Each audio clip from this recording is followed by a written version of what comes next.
কষিয়ে কষিয়ে রান্না করেছি, হ্যাঁ, খুব কষ্ট করে, খেয়েও কিন্তু ভালো করে। আর বলছিলাম, তোমার সাহেব বিবিকে একদিন দেখো তো, ওদেরও খাওয়াবো। সেদিন যা ট্যারা ট্যারা কথা বলছিল। হুম, খাও খাও।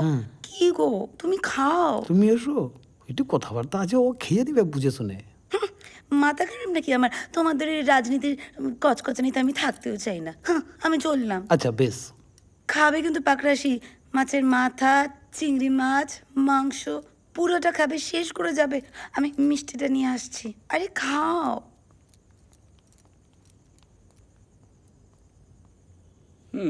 স্যার মানে সাহেব যে এইভাবে চালটা চেলে দেবে এটা তো আমরা বুঝতে পারিনি স্যার। মানে দেখুন, আমরা তো সব কিছু জেনে টেনে আটঘাট বেঁধে চালটা চাললাম, কিন্তু এটা বুঝতে পারলাম না যে সাহেবের আসল ঘোড়া হলো কিনা ওই ব্যানার্জি কনস্ট্রাকশন। চাল চালাটা সালাদের রক্তে আছে। কি করা যায় বলো তো পাকরাশি? কি করা যায়, কি করা যায়, কি করা যায়? আচ্ছা, পুনেন্দু ব্যানার্জিকে চমকে আউট করে দিব নাকি আগরওয়ালের কাছে হাত তুলে সারেন্ডার করে দেবো? না না না, আগরওয়াল সিএমের কাছের লোক, খিস্ত তো খাবই, মন্ত্রী তো নিয়ে টানাটানি হয়ে যাবে। না না স্যার, আপনি সারেন্ডার করলে তো সিএম সাহেবের ব্যাট বক্সে চলে যাবেন, পরের ইলেকশন আপনার দুকুলি। কিন্তু করবোটা কি, সামলাইব কি করে বলো? তাহলে উপায়টা তাহলে কি? উপর তো বাইর করতে হবে, উপায় বার করতে হবে। আজ রাতে ভাবি, বুঝলে? হ্যাঁ কাল সকাল খাই, আমি না খেলে না আবার ঠিক আমার মাথা খুলে না। হ্যাঁ স্যার, হ্যাঁ।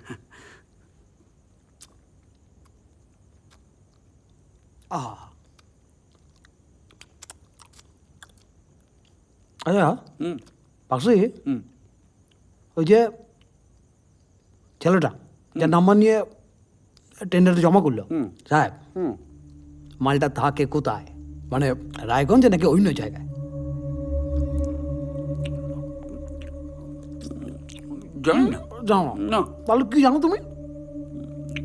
একটু খুঁজ লাগাও, একটা টিকটিকি লাগাও ওর পিছনে। ও টিকুজি কুষ্টির গুষ্টির পিন্ডির সব আমার চাই, শুনে রাখো। আর যা করবে জানতে যেন না পারে।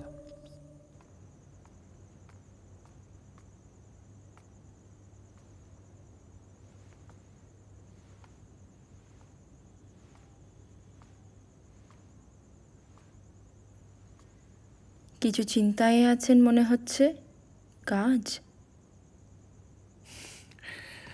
টেল মি, কি করে বুঝে যাওয়া বলো তো সব? কি করে? সে তো আপনিও পারেন আমার ব্যাপারে। কিসে আমি খুশি, কিসে আমার আক্ষেপ, কিসে আমায় খুশি রাখতে হয়, আর কিভাবে আমার আক্ষেপগুলোকে এড়িয়ে যেতে হয়।